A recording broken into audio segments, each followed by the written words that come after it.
Welcome to the Season 1 finale of the Bites and Bites podcast. I'm your host, Kristin Demoranville. This is part 2 of a series featuring Andrew Rose and Dr. Darin Detwiler, and the final episode of 2024. If you haven't listened to part 1 yet, I would encourage you to do so.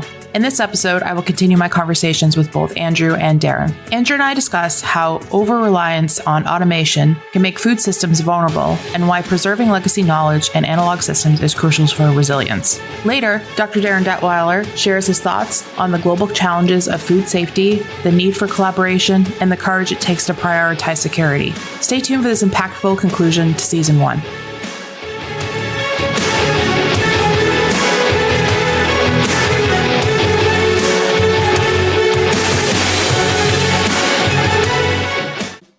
Hey, Chris, I want to come back to the raw milk topic. I know we just blushed upon it or touched upon it earlier, but with cyber threats, we also have to think about information warfare. There's obviously, we discussed sabotage and espionage. There's a lot of layers in these offensive attacks our adversaries are using against us. And the use of raw milk is one that certainly concerns me. From a health standpoint, certainly if you've been raised on a dairy farm since you're a kid and your body was exposed to raw milk, you've built a certain microbiome up in your gut that can digest this or tolerate anything that shouldn't be in there. If you're drinking raw milk for the first time, it is like your entire microbes in your stomach are nuked. Everything is gone. And that's why a lot of folks have that gastronomical distress. It's a completely alien thing that's coming into their system. With the avian influenza getting into the dairy supply chain, as we discussed before, I think on a prior podcast, this avian influenza will double in size every 12 to 15 minutes from raw milk. So the fact that people are even being encouraged to drink raw milk with this unknown novel virus entering into our society terrifies me. And I think our adversaries do recognize that. And that's why we're seeing a lot of different channels, both on the left and the right, pushing the consumption of raw milk, pushing raw milk to be involved in our communities. And I think we need to view that for what it is. It's information warfare. It is another level of a cyber attack. And who knows if that will go hand in glove to anything that's related to that, adjacent to it or not. But I think that your loyal listeners out there need to be wary. If they do see something about consuming raw milk in any form, stop and ask themselves, is this real? What risk am I introducing myself to? It's well known that when the bird flu first hit in West Texas, one of the first indicators that something was wrong was all the animals in the farm were dying. The barn cats died, the barn dogs died, the birds died. That was the thing that tipped folks off, that there was that something was amiss there. And now, obviously, it's turning up in many wastewater treatment plants across the country. We have this monitoring system. So it's in the population. We just don't know where it is and what the prevalence level is. But I appreciate you allowing us to talk about raw milk on this platform. Yeah, raw milk is, it's such a tough conversation because, I've known people that swear by it, that grew up with it, that live with it. I personally ingested it. I'm sure you have as well at some point, Andrew. We've both had it, but you're right. There's so much around it. And also, I don't think people understand where they can and cannot get it. You can only buy it in the state that allows it. You can't sell it outside that state. It's only allowed to be purchased inside that state. And we're finding that a lot of this milk is going other places that it shouldn't be going. And that's super concerning. And also the avian flu is a big concern. I mean, that is we could have a whole episode just on that because that's a huge concern. Yeah. And yes, absolutely. And they call it highly pathogenic avian influenza. Highly pathogenic is actually a scientific term for a mortality rate greater than 70%. So it's a species crossover. It won't take long. And I just hope everyone, our loyal listeners out there, have gotten their vaccines now, if they believe in vaccines. And if you haven't, stock up on chicken stock and garlic water or something, whatever it is that we drink if we don't take vaccines. Yeah. So I know there was another question that you were going to ask me, and I've completely forgotten what it is, Kristin. What was that? No, that's fine. So let's talk about resilience as I swing out from this. What advice could you give to companies or individuals in the food sector about building resilience beyond basic cybersecurity measures and any other fun things you want to toss into that, Andrew? Sure. Well, I'm going to give a bit of a warning here. As your loyal listeners know, I tend to go to the dark side on some things. Back in, I don't remember when it was, the 2000s, 2010s, there was a movie called WALL-E, and it was about a little robot that cleaned up the planet because because there was nothing left. Because as a species, we kept on wanting to get more and more comforts. We want to do less and less work. We want to have more and more comforts. And I feel in a lot of ways our society is moving towards that goal. And I always ask people, what is this progress towards and what is it away from? And is that lift worth what we're doing? And I think a lot of times in the food ag, basically in the industry today, the sprint is towards efficiency. Scrums, agile, all these things. I call it chasing nines. Once you get to 99.9%, you can stop. That's pretty darn good. But we're spending an inordinate amount of energy to get those other nines in there. And doing so, we're layering all kinds of technology on top of each other to achieve those efficiencies. And anytime you put another layer of technology, and there's one more layer that can collapse and bring the entire thing down. It's obvious that agile is something to aspire to, but the more agile you become, the more fragile you become because you put all these systems in there. And I think I may have stated this earlier, but from a resiliency standpoint, I look to things that are more analog than they are digital. So what are those ways that we can operate in a schema where we might not have consistent electricity, we might not have consistent internet? Can your business operate in such a form and fashion? Many of our friends in the agricultural community will tell you, heck yeah, get the old tractor out back. We'll fire that puppy up, and we might not be as accurate as our GPS LiDAR systems, but we'll still get crops in the ground at some point. And it might be a little bit of a contrarian point of view as well, because I know everyone out there pushes automation and robots, and I think they're fascinating, and I love them. I love the science and the tech.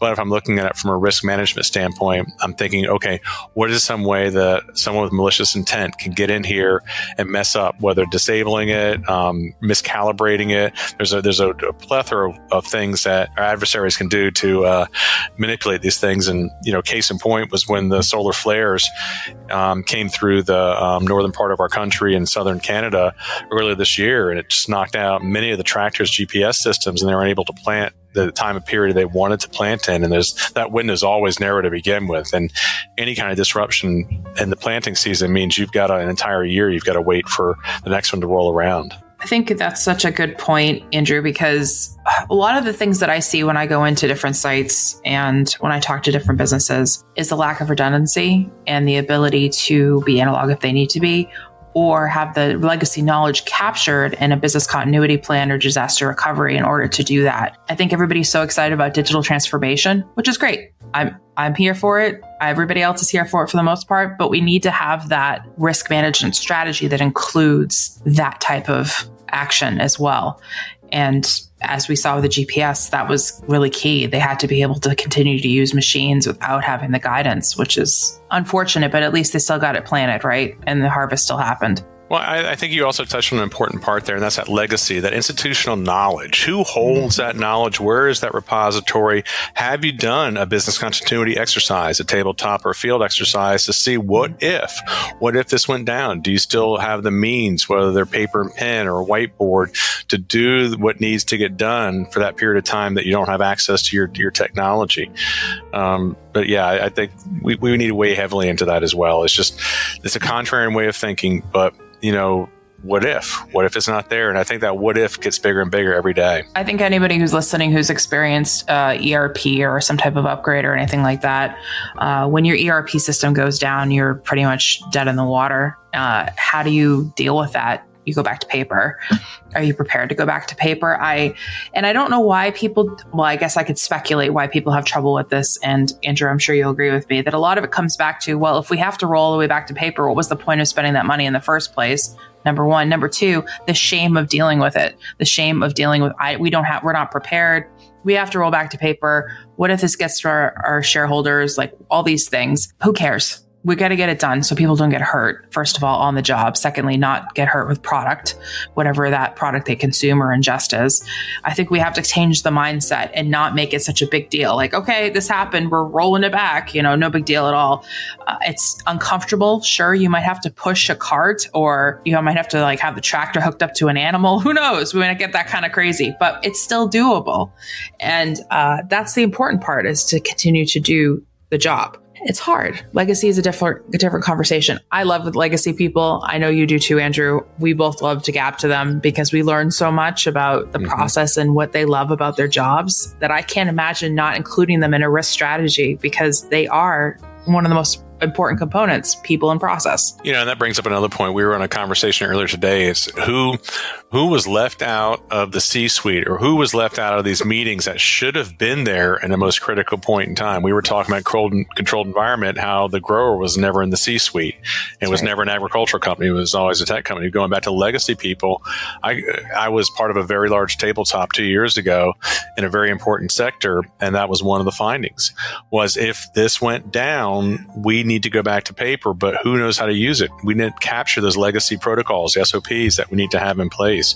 Again, good listeners out there, this is something you might want to take back to your company, saying, how do we put it on a piece of paper?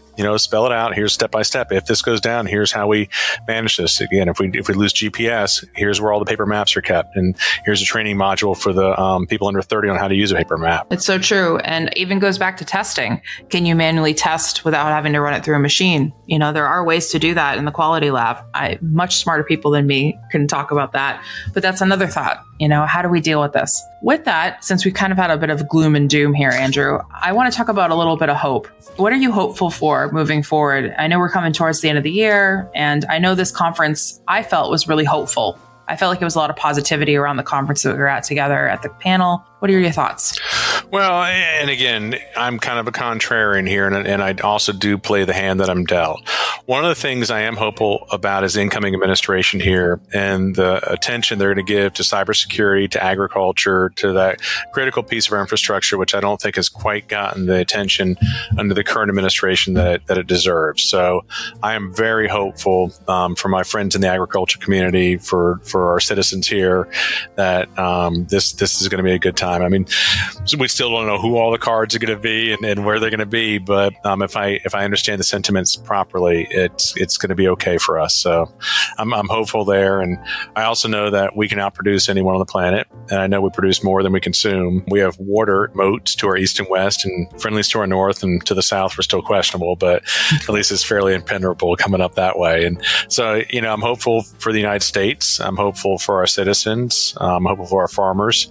I'm hopeful for that. Yeah. And, we do contribute to the global overall economy as well as the environment. So hopefully we can get some things in order and start feeding the country a little better, tackling some of this food waste and, the nutritional values of food. And it's going to be interesting. I'm definitely not on bated breath, but I'm interested to see what's going to happen. And hopefully we can get, farmers the support they need to do the jobs that they do that help sustain us and our society. That's the most important thing, I think, overall, regardless of what part of it you sit on, whether security or whether it's risk management or any of that. Appreciate I did end my session in Montreal just letting people know what it meant to be a farmer.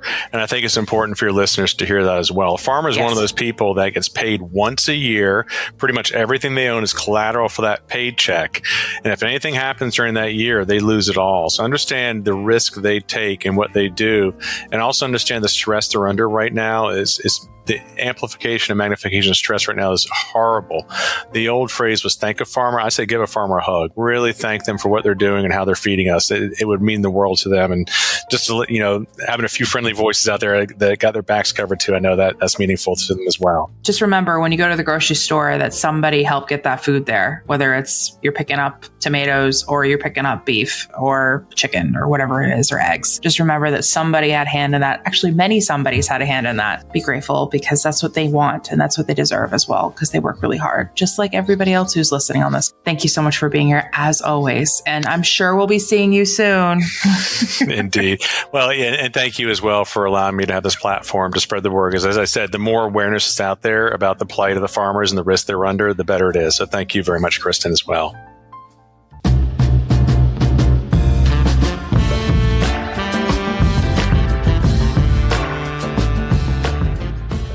We're going to take a short break here. As we wrap up the year and season 1 of the Bites and Bytes podcast, I want to thank all of you, our listeners, subscribers, family, friends, and supporters, for making this journey so rewarding. Season 2 is going to be even bigger, with fantastic guests, exciting topics, and maybe even a few surprises. Thank you for being part of this community and staying curious about the world of food and agriculture. Happy New Year, and now back to the show.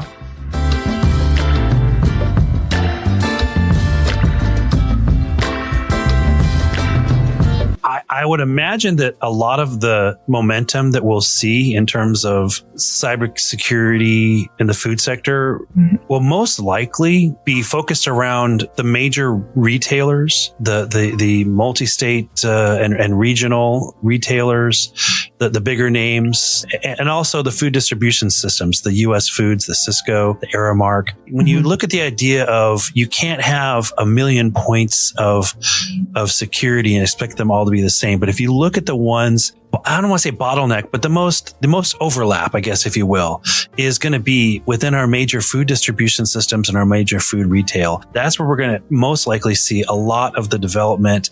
And then from there, you'll have the second and third level tiers start to kind of follow suit, because there has to be some universality, right? We can't all have different systems. We saw so many different service providers. It's not going to really benefit us if every single person has their own systems, or if we have 45 different systems, it's going to be a problem where that doesn't end up working because again, we're basing our strength on them. Do I think that one solution is the answer or even possible? No, but there's got to be a way for all these solutions to somehow work together, because when it comes to accountability, there's going to be that ask.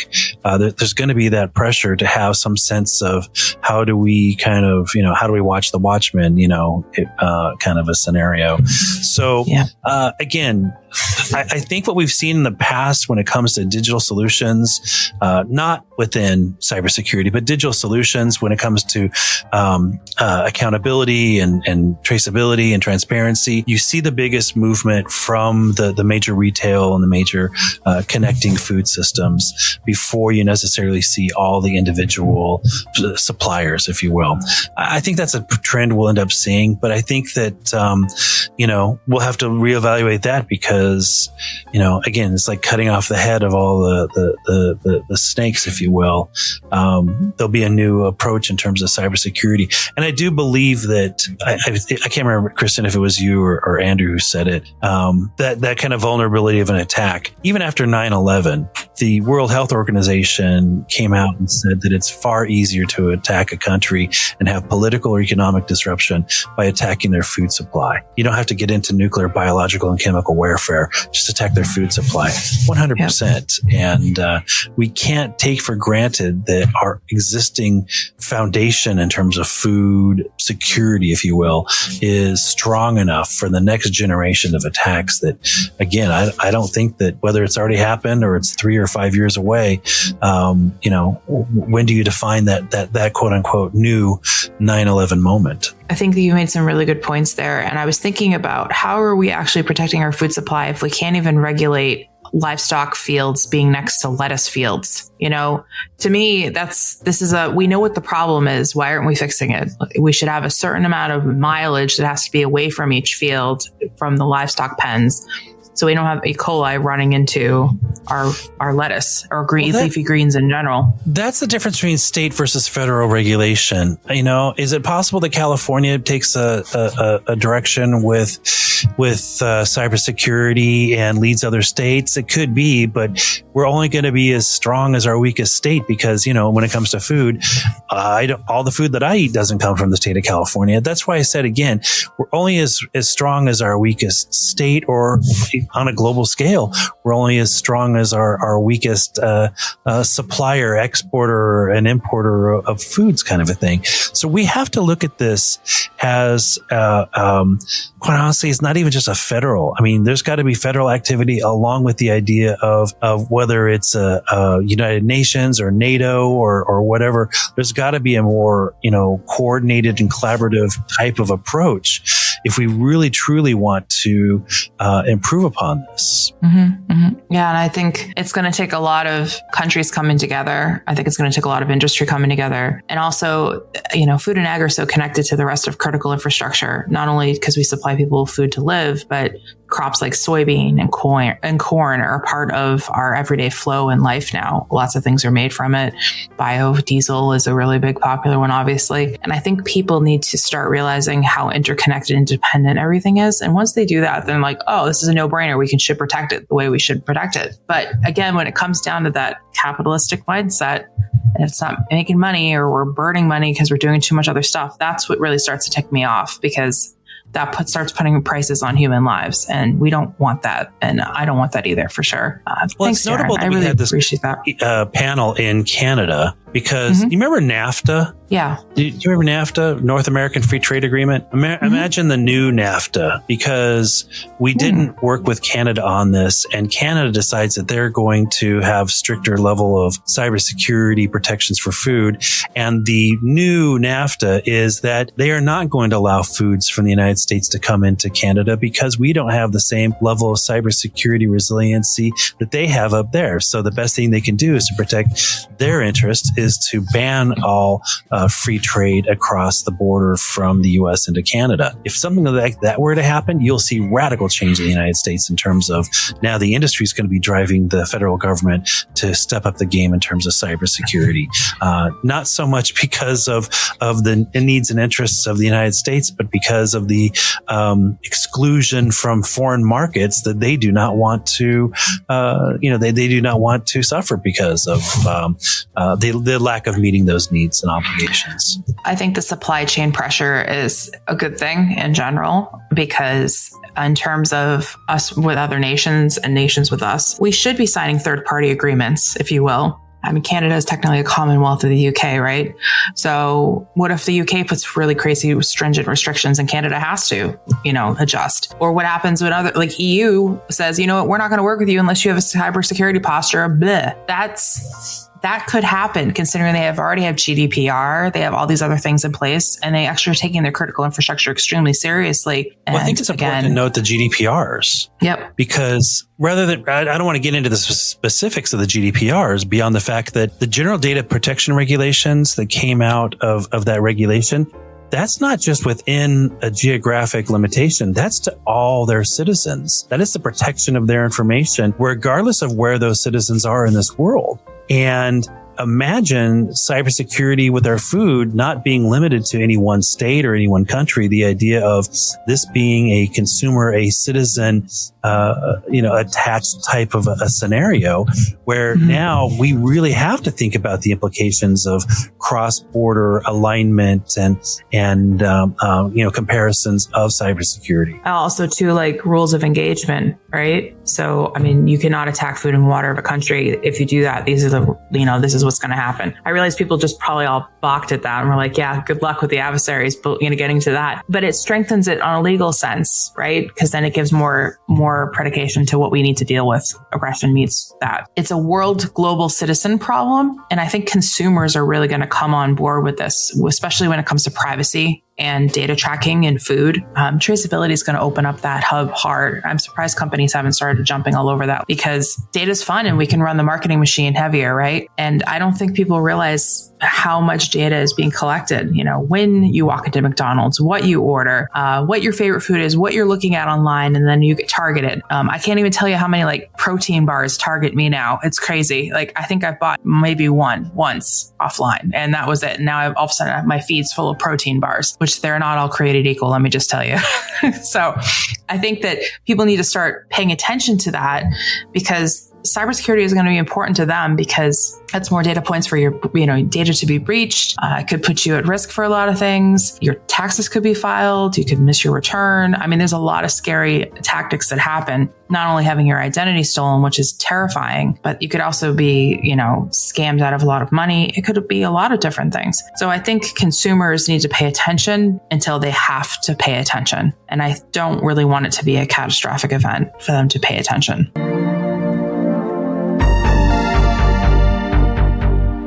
Quick announcement, everyone. If you're interested in ICS OT cybersecurity, whether you're a student, an industry newcomer, or a seasoned pro, B-Sides ICS OT is the place to be. Join us on February 10th in Tampa, Florida for a day packed with practical learning, real connections, and insights into securing critical infrastructure. This event is designed for everyone, no matter where you are in your career. B-Sides events are known for bringing people together, and this is the first B-Sides focused on ICS OT security. And for all the women in OT and ICS cybersecurity, don't miss the Women in ICS cybersecurity reception that evening. Ready to be be part of something impactful? Visit bsidesics.org for tickets, speaking opportunities, and more. Also, if you were planning on attending S4 in Tampa, it's the day before. Wow. Check out the website and hopefully I'll see you there.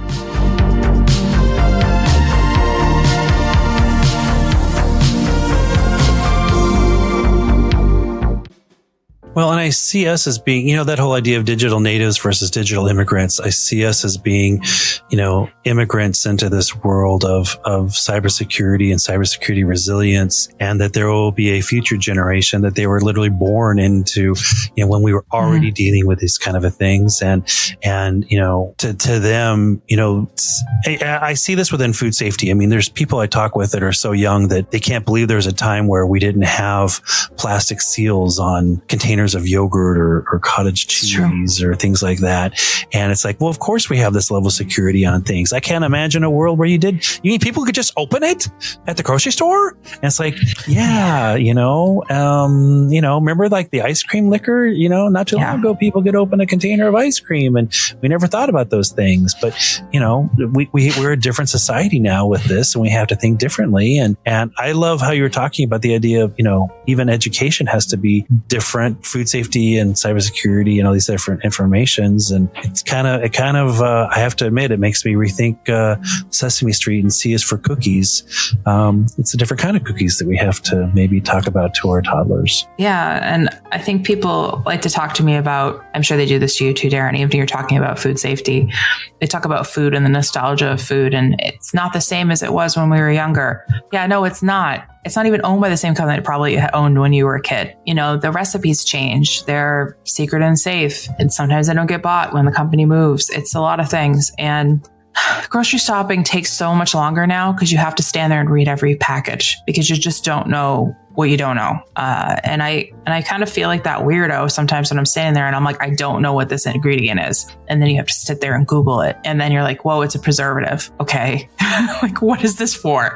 But it wasn't until I spent time in a quality lab that I started to understand what preservatives were and why they were there, because they test the shelf life. And I watched frosting being tested and some of it was covered in mold. I'm not going to lie. And I kept saying, why aren't you throwing that out? They're like, no, we have to test it all the way through to see when it really goes bad. And I'm like, but it's bad right now. And they said, people don't know what they don't know. I had a guest that was on recently talking about carrot juice.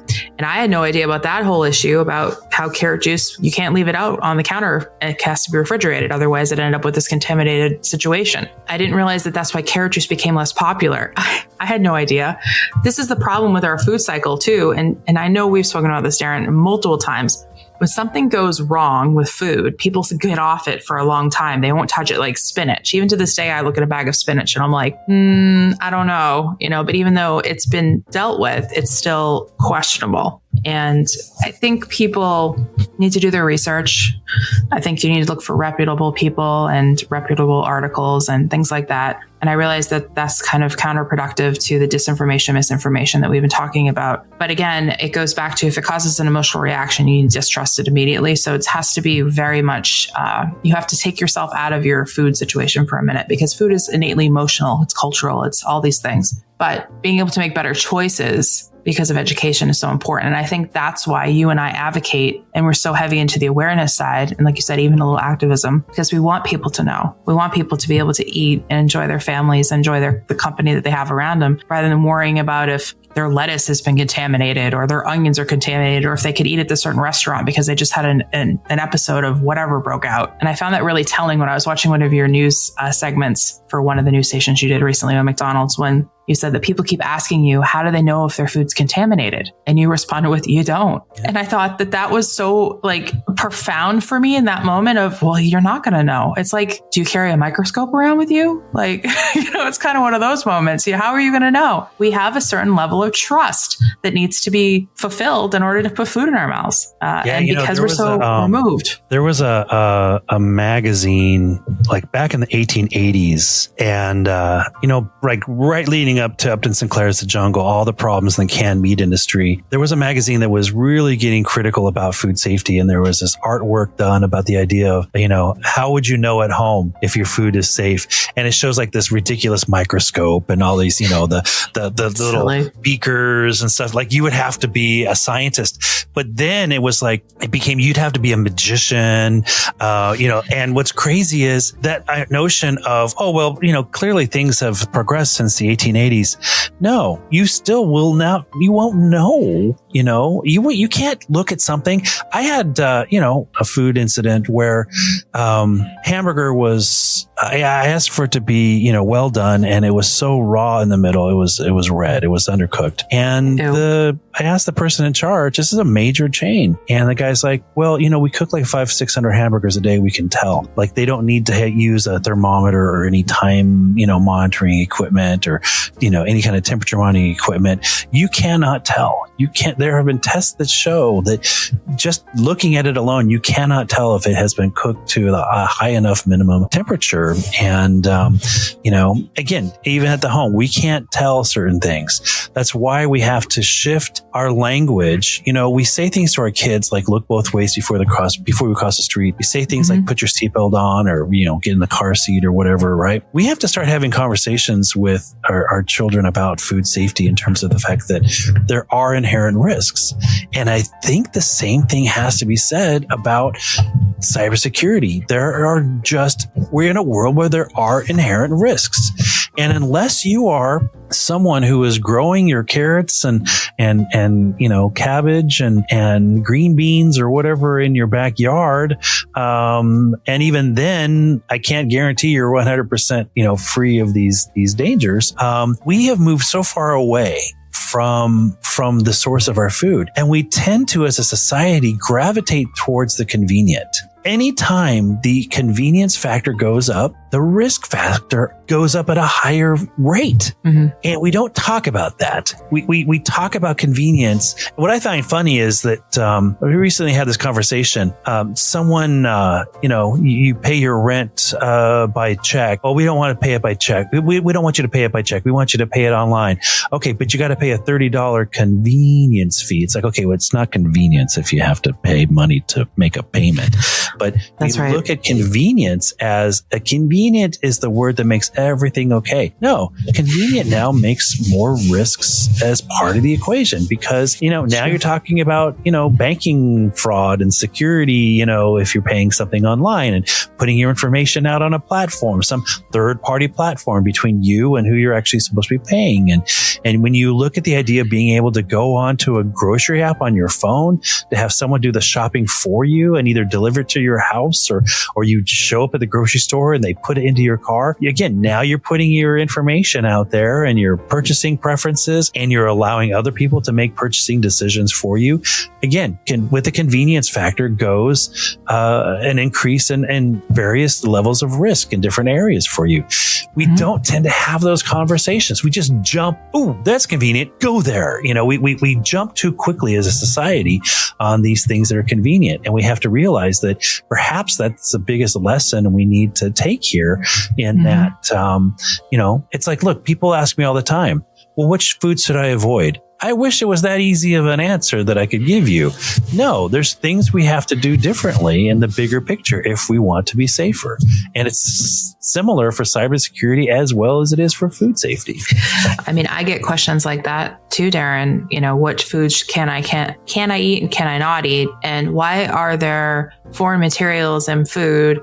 And all these other crazy things that are outside of my purview as a cybersecurity professional with insider knowledge, of course. And I'm always sort of frustrated by those questions, but at the same time, I'm grateful for them because they're thinking all the way through and there's definitely critical thinking there. So I usually answer them to the best of my ability because I don't have all the answers. I think people are looking for the quick answers and the quick solutions. And this is not going to necessarily be a quick solution situation. We're going to have to take a long, hard look. Yeah, we're going to have to take a long, hard look. We're really going to to have to eat some shame for breakfast and deal with it. And I think people need to move through that. And the faster we move through that, the more secure we're going to be. And I know a lot of people are like, oh, this is ridiculous. You're talking about shame again, Kristin. And you're going to mention the word empathy in a minute. I totally am, because we do need to be empathetic to the industry because they go through a lot. There's a lot of stress there. It's high volume, high production. Andrew said it. Families could lose everything. They only get paid once a year. Do they need that new tech? And if they have that new tech, how do they keep themselves safe and secure? What if they get popped? Who do they call? What happens?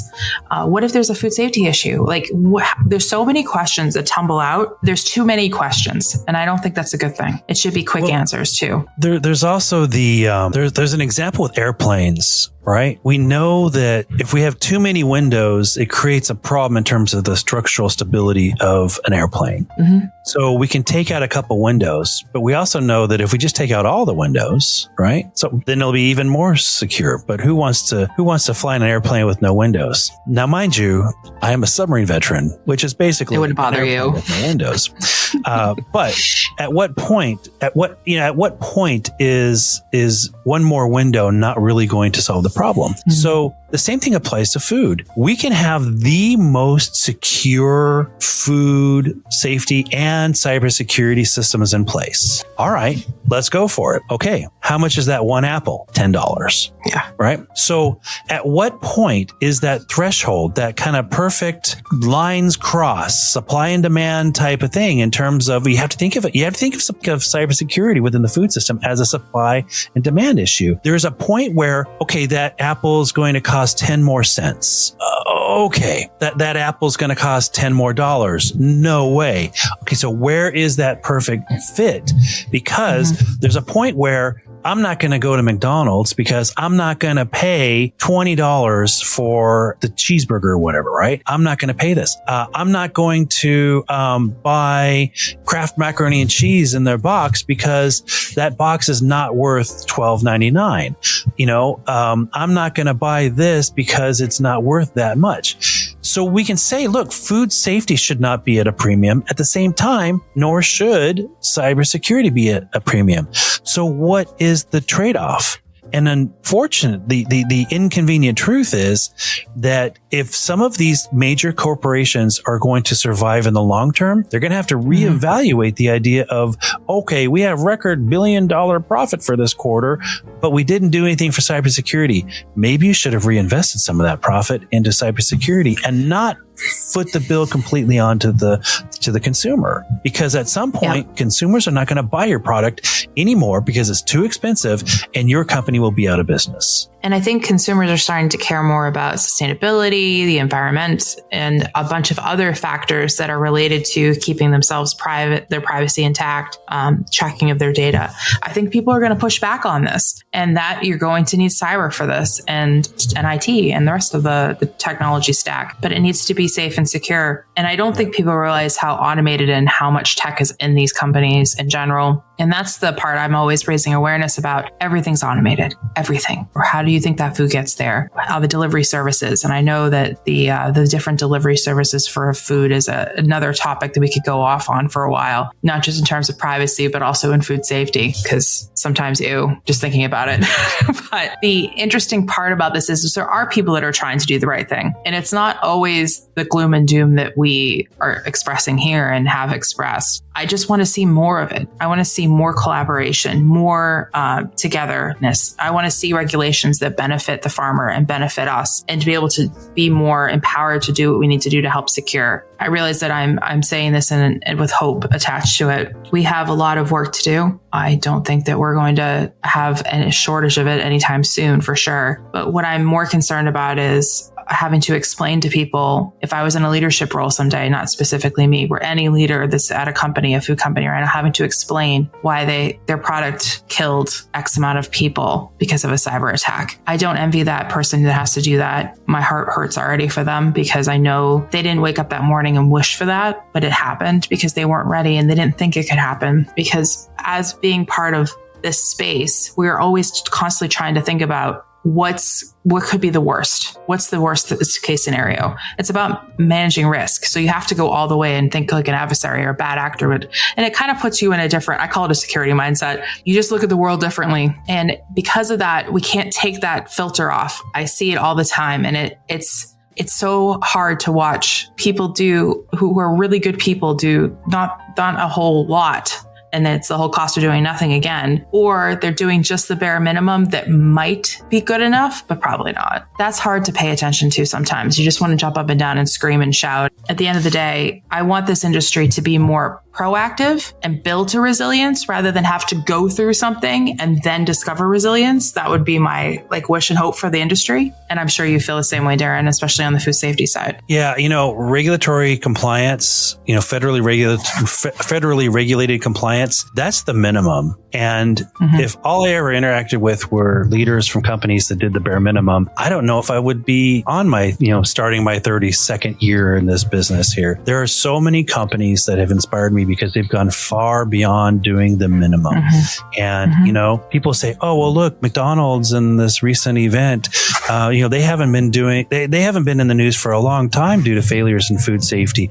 Well, there was an incident back in the 80s. And guess what? They went above and beyond and did a ton way beyond the minimum in order to prevent this from happening again. This is one of the reasons why I was very quick to agree with the idea that it's most likely not the hamburgers themselves, because they have a temperature or a time lock mechanism into their cooking that would prevent it from being undercooked. So it's very likely that it's tied to a fresh produce that they're using on their hamburgers there. Again, the companies that go above and beyond, they are the ones that other companies look at in terms of legacy, in terms of inspiration, in terms of, setting the course for where we need to go with these directions. And I think that one of the things that perhaps someone, if they have a responsibility for cybersecurity, either inherent in their job description or not, is to look at the idea of not only the legacy of their company, but the legacy of their career, in terms of the fact that our legacy should not be like, wherever the wave takes that message in the bottle in the ocean. It should be more like, look, how do we deliberately and intentionally navigate this? Can we predict everything? No. But if we don't try, we will never do that. And is it possible that something can happen to us? Sure. But if we are prepared, if we have done practice, mock cybersecurity attacks, mock malware attacks, mock scenarios, if we've come up with lessons learned and we talk within our greater community, we'll be that much more ready the next time. That's how we have that intentionality and how we navigate this going forward. That's the difference between someone whose legacy is, and here's how you were held strictly liable as the reason why the Jenga tower fell down, as opposed to your legacy is tied to how well you were able to keep everything together for as long as you could, for as many people as you could protect. And I completely agree with that. And I think community is going to be a huge portion of resilience in general. The ability to be able to share without the worry of shame and judgment, just best practices, whether it's good or bad across the board, learning from each other. And the food industry is good at that. I think, at least I've seen it in the food safety space. Everybody wants to learn. What did you go through? You explain this. What do you think? Would you have done something different? I definitely get that. The sharing attack vector of information. And I realize we have that in other places, but we need it on a grassroots level more. And cybersecurity in general is very distrusting. We don't like talking, which I understand that we're in a very specialized space that we see everything, but we can speak in general terms and share that information across without being like such and such company and such a day with this da-da-da-da-da. It doesn't have to be that. It could just be like, hey, did you know that the food industry is under attack? You just have that broad conversation. And I think if we did that more between the silos and cut across them like we've been trying to do for a long time, I think it's going to make everything better. Thanks for your thoughts, Darin. This has been really good. I really would like to wrap up on a positive note. Do you want to give a little ray of hope? Because we definitely all need it.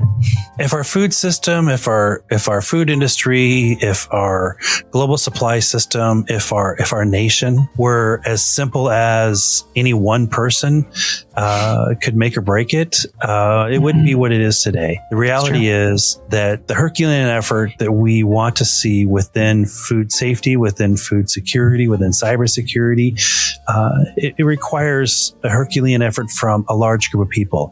It is an enormous amount of work, strength, and courage. All the solutions we can see at a conference or from some company that can help us with our work and strength, those are important. But the reality is that courage is a very human element, a very emotional element. And there are so many people out there that are courageous, either by experiences they've had, the losses they've gone through, or just their resilience and resolve to say, we will prioritize this no matter what. We will prioritize this regardless of the factors that shape the politics and the economics around us, that we will hold true to these principles about making sure that we are as safe and secure as we can be. Again, I said this earlier, I wouldn't be where I am today, entering my 32nd year in this focus of my career, if it wasn't for the fact that I'm surrounded by so many people that do show and demonstrate, and quite honestly, they help to cultivate the courage of those around them.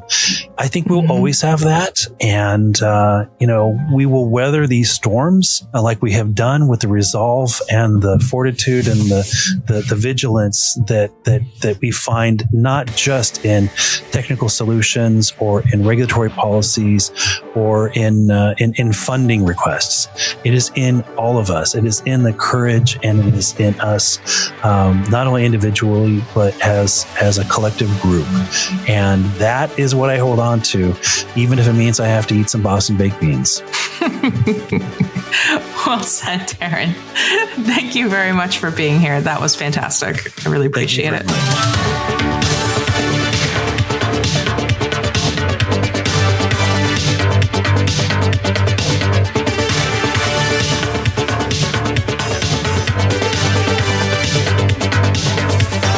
Thank you for tuning in to the final episode of Season 1 of the Bites and Bites podcast. A big thank you to Andrew Rose and Dr. Darin Detwiler for joining me and sharing their incredible insights and wisdom.